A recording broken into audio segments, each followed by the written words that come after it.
Hello and welcome viewers. आज हम बात करेंगे एनएचएम आसाम यानी कि नेशनल हेल्थ मिशन आसाम के एक एडवर्टाइजमेंट के बारे में, जो कि 1 जून 2021 को पब्लिश हुआ था। इसमें बताया गया है 896 पोस्ट का वैकेंसी है। तो उसमें आपको क्या क्या एसेंशियल क्वालिफिकेशंस हैं, कैसे आपको ऑनलाइन में अप्लाई करना है, तो ये सारी चीज़ें आप आज हम आपको बताएंगे इस वीडियो में। उससे पहले अगर आप इस चैनल पर नए हैं तो प्लीज़ आपसे रिक्वेस्ट रहेगा कि इस चैनल को सब्सक्राइब जरूर कर ले, ताकि फ्यूचर की जो वीडियोज़ हैं उसके अपडेट आपको बराबर मिलता रहे।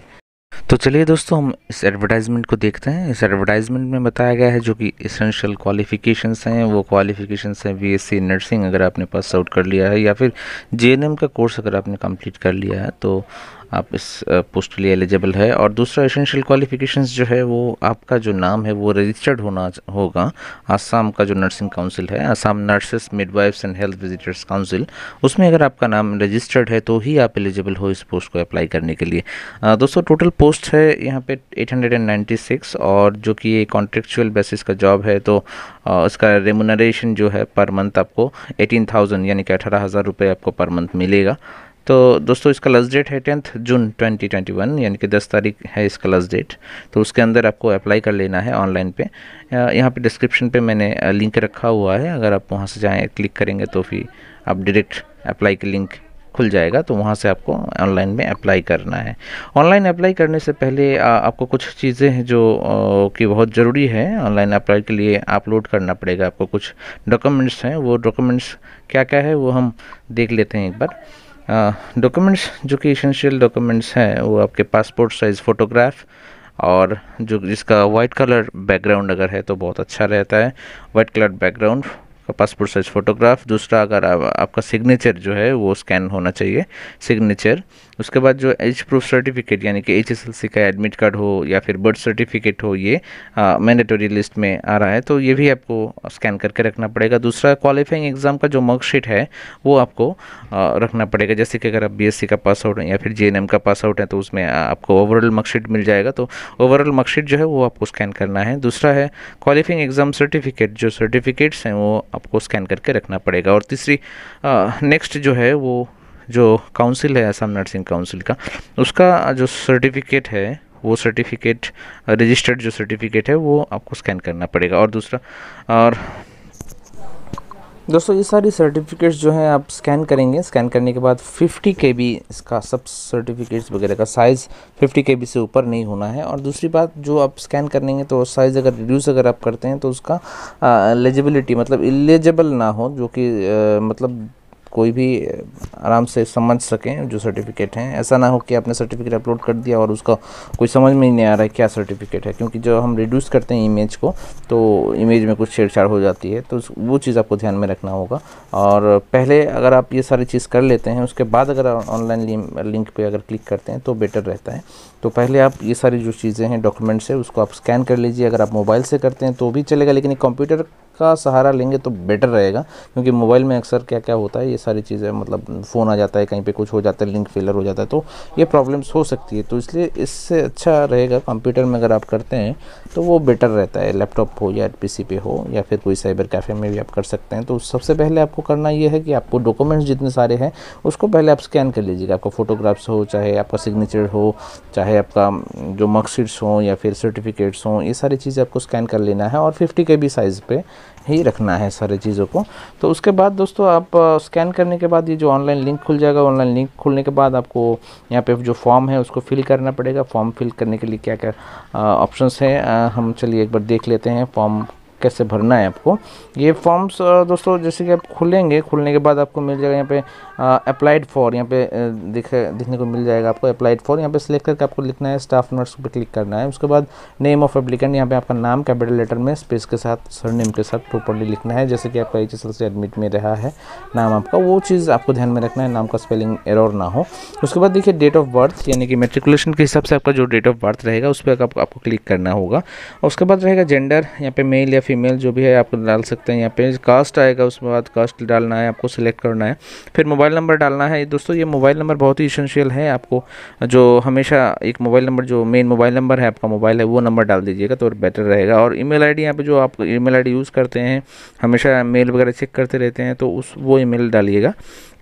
उसके बाद आएगा फादर्स नेम, उसके बाद आएगा are you a person with disability PWD, यानी कि अगर आपका वो कुछ डिज़ेबिलिटी है आपके पास तो फिर आपको यहाँ पे यस लिखना पड़ेगा, अगर नहीं है तो नो क्लिक करिएगा। नेक्स्ट देखिए इसमें आएगा कॉरेस्पॉन्डेंस एड्रेस का एक पेज खुल जाएगा ऐसा करके। यहाँ पे केयर ऑफ़ लिखा रहेगा, पहले केयर ऑफ़ में अगर आपका हस्बैंड है या फिर आपका फादर है या फिर कोई भी हो तो उनका नाम लिख दीजिएगा। फिर हाउस नंबर आएगा वहाँ पे, फिर नेक्स्ट आएगा विलेज या टाउन, जो विलेज में आप हैं उसका नाम लिखिएगा, या फिर टाउन में अगर आपका घर है तो वहाँ पर टाउन का नाम लिख दीजिएगा। फिर आएगा पोस्ट ऑफिस का कॉलम, पोस्ट ऑफिस लिखना है, फिर पुलिस स्टेशन लिखना है, फिर डिस्ट्रिक्ट यहाँ से सिलेक्ट करना है। डिस्ट्रिक्ट अगर क्लिक करेंगे तो यहाँ पे आपका चाहता डिस्ट्रिक्ट मिल जाएगा। फिर पिन नंबर एंड स्टेट तो आसाम है ही।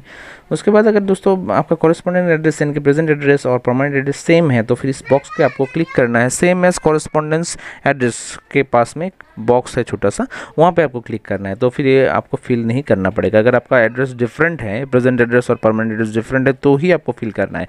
अगर सेम है दोस्तों तो फिर आप इस बॉक्स पे क्लिक करेंगे तो ऑटोमेटिकली ये वाला फिल हो जाएगा। नेक्स्ट देखिए essential qualifications as per advertisement, जो कि आपका BSc नर्सिंग या फिर JNM का कोर्स जो है वहाँ से आप सिलेक्ट कर लीजिएगा क्वालिफिकेशन। उसके बाद नेम ऑफ कोर्स, जो कोर्स है आपका BSc नर्सिंग है तो BSc नर्सिंग या फिर जो है वो आप डाल दीजिएगा। उसके बाद देखिएगा कोर्स ड्यूरेशन इन ईयर, जो 3 इयर्स का JNM है या फिर 4 ईयर का BSc नर्सिंग है वो ईयर लिखना है।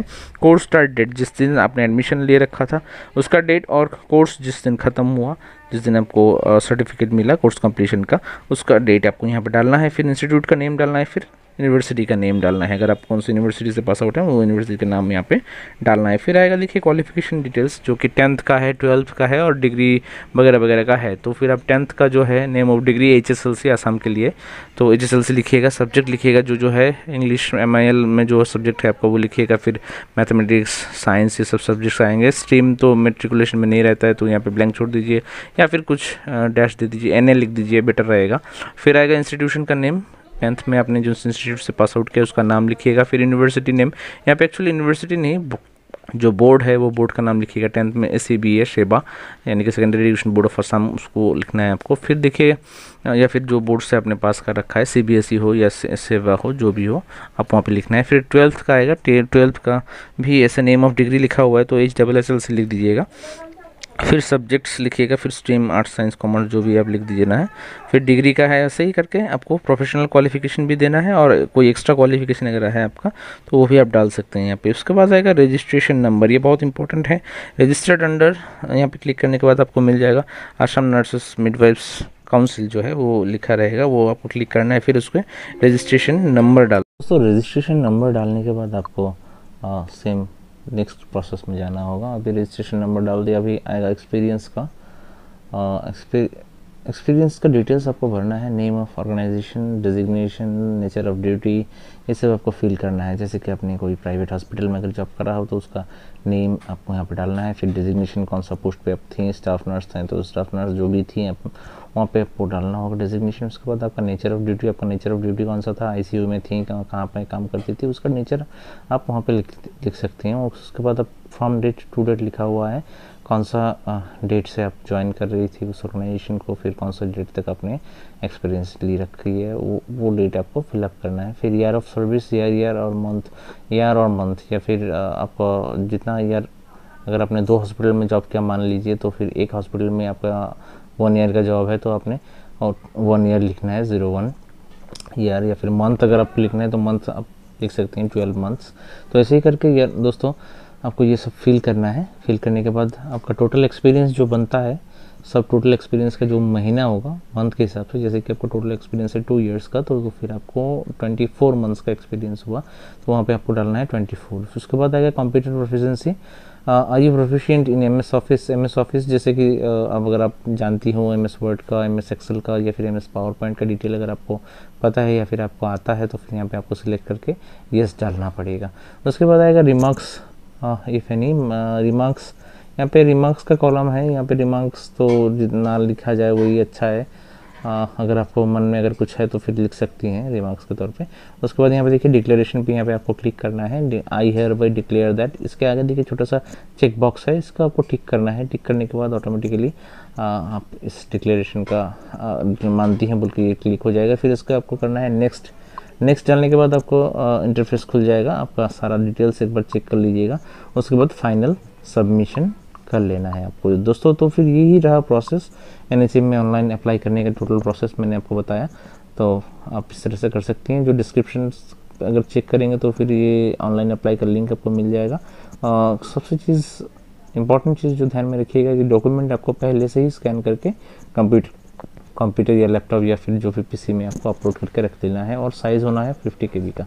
तो फ्रेंड्स, इतना टाइम हमारे साथ जुड़े रहने के लिए आपको थैंक यू। और जो भी अगर आपको ये वीडियो अच्छा लगे तो प्लीज़ लाइक, शेयर और सब्सक्राइब ज़रूर कर लेना। Thank you very much for watching.